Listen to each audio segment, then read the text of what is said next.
तो हेलो दोस्तों, कैसे हैं आप सभी। आज के इस वीडियो में हम बात करने वाले हैं complete SEO course for beginner, जो कि रहने वाला है बेसिक्स टू एडवांस तक। आज के इस वीडियो में हम बात करेंगे टेक्निकल एसईओ, और जिसका ये पार्ट 2 है। मैंने पार्ट 2 ऑलरेडी अपने चैनल पे अपलोड कर दिया है। अगर आपको उसको वॉच करना है तो आप डिस्क्रिप्शन में दिए गए लिंक पर क्लिक करके आप उसको देख सकते हैं, ठीक है। तो चलिए स्टार्ट करते हैं आज के इस वीडियो को। सबसे पहले जानते हैं कि आज हम कौन कौन से टॉपिक के बारे में स्टडी करने वाले हैं। आज के इस वीडियो का क्या सिलेबस रहने वाला है, ठीक है। तो सबसे पहले हम बात करेंगे एसईओ फ्रेंडली यूआरएल स्ट्रक्चर। फिर हम बात करेंगे page speed optimisation and mobile responsiveness. फिर हम बात करेंगे इसके अंदर HTTPS and SSL for secure website. फिर इसके बाद हम बात करेंगे schema markup for structure data, ठीक है। तो इन 4 टॉपिक के ऊपर हम बात करने वाले हैं आज के इस वीडियो में। तो चलिए स्टार्ट करते हैं, एक एक टॉपिक के बारे में डिटेल से समझते हैं और विथ प्रैक्टिकल। तो सबसे पहला हमारा टॉपिक है URL structure. Clean and descriptive URL that are easy for user and search engine to read. सबसे पहले मैं आपको ये बता दूं कि यूआरएल स्ट्रक्चर का मतलब क्या होता है। यूआरएल स्ट्रक्चर वो होता है जो हमारी वेबसाइट का एड्रेस होता है, ठीक है। जो आप सबसे ऊपर जो देखते हैं, जो भी आप कुछ सर्च करते हैं तो आपको एक लिंक दिखने को मिलता है, ठीक है। HTTPS स्लैश फिर आपकी वेबसाइट आती है। तो जो पूरा पार्ट होता है वो आपका एक यूआरएल होता है, ठीक है। तो उसी को कहते हैं हम यूआरएल स्ट्रक्चर। अगर आप उस यूआरएल स्ट्रक्चर को क्लीन और क्या कहते हैं रीडेबल बनाते हैं तो गूगल में आपकी जो वेबसाइट है उसकी रैंकिंग की जो चांसेस हैं वो ज़्यादा हो जाती हैं। तो हम ये भी समझेंगे कि यूआरएल स्ट्रक्चर को किस तरह से हम बनाएं क्लीन, ठीक है, जिससे कि हमारी वेबसाइट की जो रैंकिंग हो इम्प्रूव हो पाए। तो मुझे लगता है कि आप यूआरएल स्ट्रक्चर समझ गए होंगे। अभी हम प्रैक्टिकल समझेंगे किस तरह से जनरेट किया जाता है क्लीन यूआरएल स्ट्रक्चर। तो उससे पहले आप यहाँ पे ये देखिए बेस्ट प्रैक्टिस। तो जो आपका यूआरएल होना चाहिए वो शॉर्ट एंड रीडेबल होना चाहिए, लाइक इसके तरह, ठीक है। example.com example.com/SEO-tips, ठीक है। अवॉइड कीजिएगा कि अगर आपका यूआरएल इसकी तरह है तो आप इसको चेंज करें। वो मैं आपको बताऊंगा कि आप किस तरह से चेंज कर सकते हैं, ठीक है।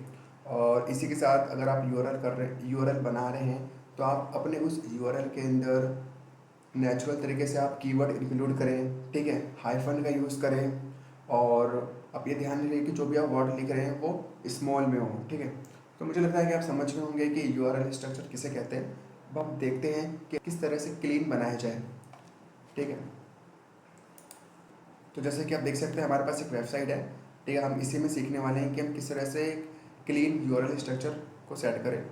तो आपको यहाँ पे स्क्रॉल करना होगा। आप नीचे यहाँ पे जाएंगे सेटिंग में। सेटिंग में जाने के बाद आपको यहाँ पे परमालिंक का ऑप्शन मिल जाता है। आपको इस पर करना होगा क्लिक, ठीक है। उसके बाद आप देख सकते हैं, उसके बाद आपको यहाँ पे पोस्ट नेम पे आपको सिलेक्ट करना होगा, ठीक है। मेरा ऑलरेडी सेलेक्ट है, ठीक है। तो आपको यहाँ पे पोस्ट नेम पे सेलेक्ट करना होगा जिससे कि जो आपका यूआरएल है वो हो जाएगा क्लीन, ठीक है। क्लिक करने के बाद आपको यहाँ पे नीचे सेव चेंज पे क्लिक करना होगा जिससे कि जो आपका जो यूआरएल है वो सेट हो जाएगा। तो मुझे लगता है कि आप समझ गए होंगे कि यूआरएल क्या होता है और इसको किस तरह से क्लीन बनाया जाए। अब हम बात करते हैं अपने अगले टॉपिक के ऊपर, जो कि रहने वाला है page speed optimisation. How fast your website load for user and fast site is equal to better user and better user experience plus SEO ranking. तो इसका मतलब ये है कि अगर आपकी जो वेबसाइट है उसका स्पीड अगर फास्ट होता है तो आपकी वेबसाइट के ऊपर बेटर यूज़र एक्सपीरियंस अच्छा होगा, और अगर बेटर यूज़र एक्सपीरियंस अच्छा होगा तो आपकी जो वेबसाइट की जो रैंकिंग है वो गूगल में हो पाएगी, ठीक है। तो मुझे लगता है कि आप समझ गए होंगे। और एक चीज़ मैं आपको बता दूं कि आपको किस तरीके से पेज स्पीड को चेक करना है वो मैंने ऑलरेडी अपने ऑफ पेज एसईओ पार्ट 2 के अंदर बता दिया है। आप वहाँ से जाके देख सकते हैं, ठीक है।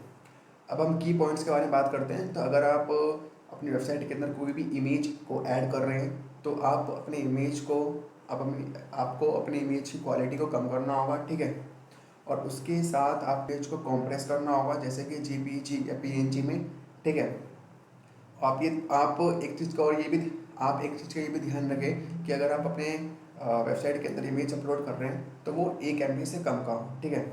उसी के साथ आप मिनीफाई CSS GS HTML का ध्यान रखें। अब उसके बाद आप यहाँ पे अनेबल करना होगा आपको ब्राउज़र कैचिंग, उसके बाद आप अपने ब्राउज़र कैचिंग को अनेबल करें, ठीक है।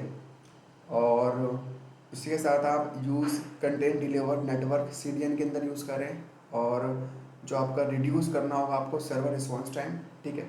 तो मुझे लगता है कि आप समझ गए होंगे पेज स्पीड ऑप्टिमाइजेशन कौन कौन से की पॉइंट्स हैं जिनका आपको ध्यान रखना होगा। अब हम बात करते हैं कि हम पेज स्पीड को किस तरह से चेक करें, कौन कौन से टूल्स हैं। तो आप यहाँ पे देख सकते हैं, सबसे पहले आपको देखने को मिल सकता है गूगल पेज स्पीड इनसाइट, जो कि मैंने अपने पेज SEO पार्ट 2 के अंदर बता दिया है इस टूल का यूज़ करना। इसी के साथ आप देख सकते हैं GT मैट्रिक्स, फिर लाइट हाउस। तो मैं आपको रिकमेंड करूँगा कि आप पेज स्पीड इनसाइट की तरफ जाएं, और फिर उसके बाद आप GT मैट्रिक्स भी देख सकते हैं, ठीक है। तो अब हम बात करते हैं अपने अगले टॉपिक के ऊपर। तो मुझे लगता है कि आप समझ गए होंगे कि पेज स्पीड ऑप्टिमाइजेशन क्या होता है। तो चलते हैं, बात करते हैं अपने हम अगले टॉपिक के ऊपर, जो कि रहने वाला है mobile responsiveness. Website layout adjust to any device, desktop, laptop, mobile. Mobile responsiveness का मतलब ये होता है कि आपका वेबसाइट जो कि किसी भी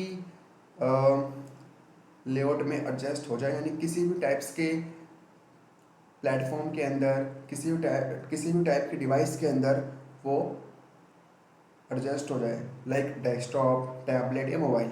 उसी को कहते हैं मोबाइल रिस्पॉन्सिवनेस, ठीक है। तो हम बेस्ट प्रैक्टिस समझते हैं यहाँ पे, ठीक है। आपको यूज़ रिस्पॉन्सिव डिज़ाइन, आपको जो भी डिज़ाइन आप बना रहे हैं वो मोबाइल रिस्पॉन्सिवनेस होना चाहिए, ठीक है। आपको check mobile usability in Google Search Console. अब गूगल सर्च कंसोल से आप मोबाइल यूजिबिलिटी को चेक कर सकते हैं, ठीक है।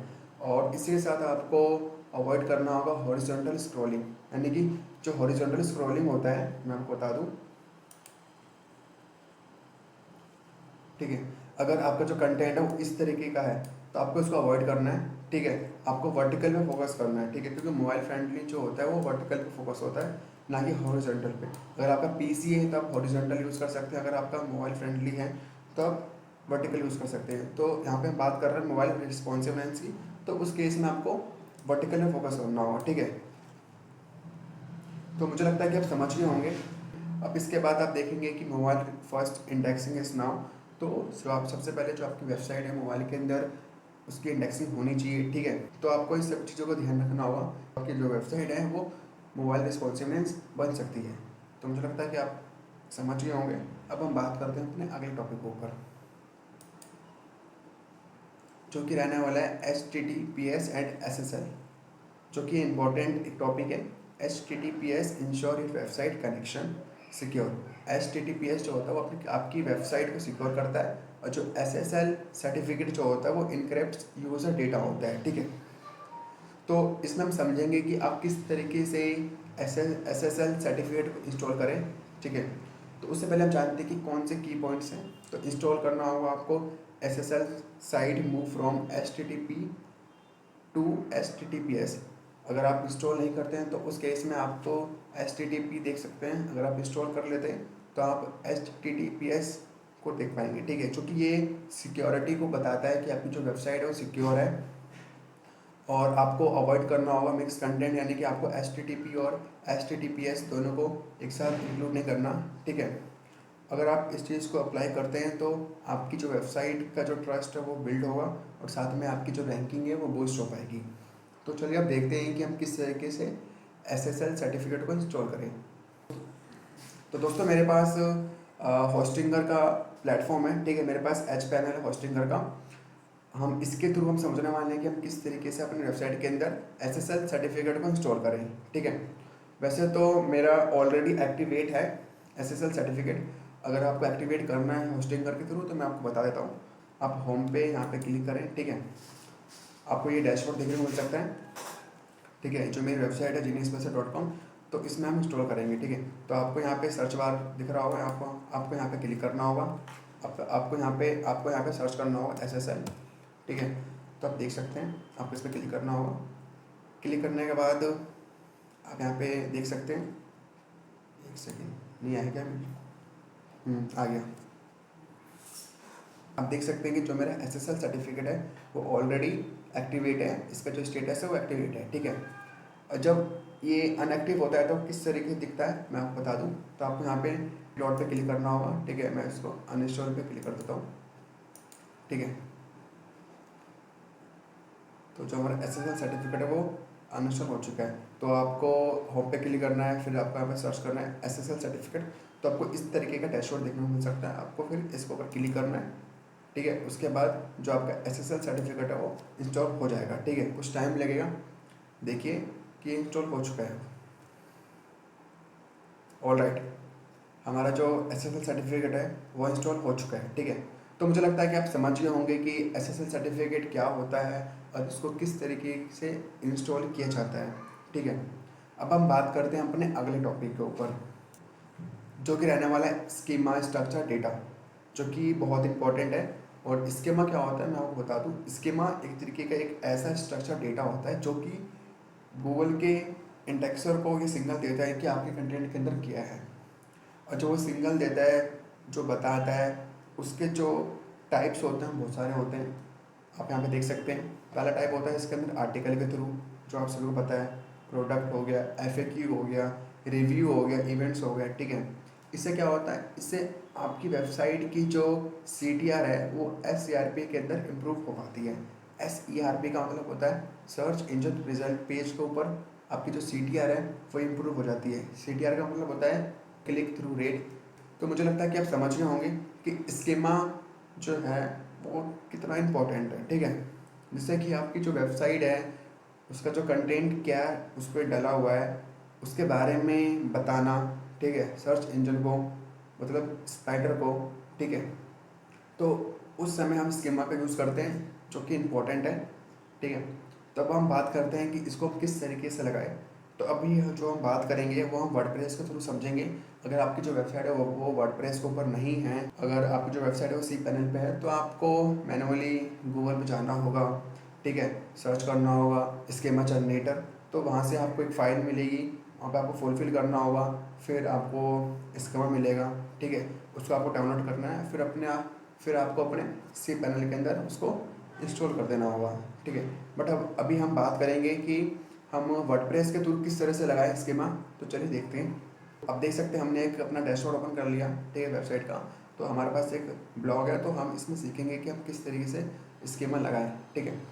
तो अगर आपको स्कीमा लगाना है तो आपको सबसे पहले रैंक मैथ प्लगइन को इंस्टॉल करना होगा, उसको एक्टिवेट करना होगा, फिर आप उसके थ्रू लगा सकते हैं। फिर आपके पास अगर अदर प्लगइन्स हैं लाइक योस्ट हो गया या all in one SEO plugin हो गया, तो आप उसके थ्रू भी लगा सकते हैं। बट हम अभी रैंक मैथ के थ्रू समझने वाले हैं।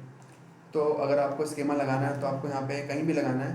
तो वैसे तो लास्ट में लगता है स्कीमा, ठीक है, कंटेंट के लास्ट में। तो आपको यहाँ पे क्लिक करना होगा, ठीक है। आपको यहाँ पे प्लस के ऑप्शन पे क्लिक करना होगा, ठीक है। तो फिर आपको यहाँ पे सर्च करना होगा स्कीमा, स्कीमा। तो आप देख सकते हैं स्कीमा बाय रैंक में। तो आपको इसको उठाकर यहाँ पे डालना होगा, ठीक है। और फिर आपको कुछ इसमें ऐड करना होगा जिससे कि आपकी वेबसाइट के अंदर जो स्कीमा है वो लग जाएगा, ठीक है।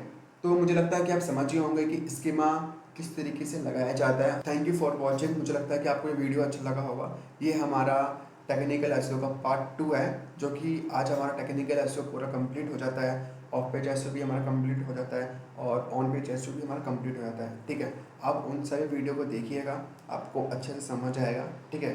बट जो आज का हमारा वीडियो था वो टेक्निकल SEO पार्ट 2 पे था। तो मुझे लगता है कि आपको अच्छा खासा समझ आ गया होगा। अगर आ गया होगा तो आप इस वीडियो को लाइक करें, सब्सक्राइब करें और शेयर करें, ठीक है। तो चलिए मिलते हैं हम एक नई वीडियो में एक नए टॉपिक के साथ। आज के लिए इतना ही।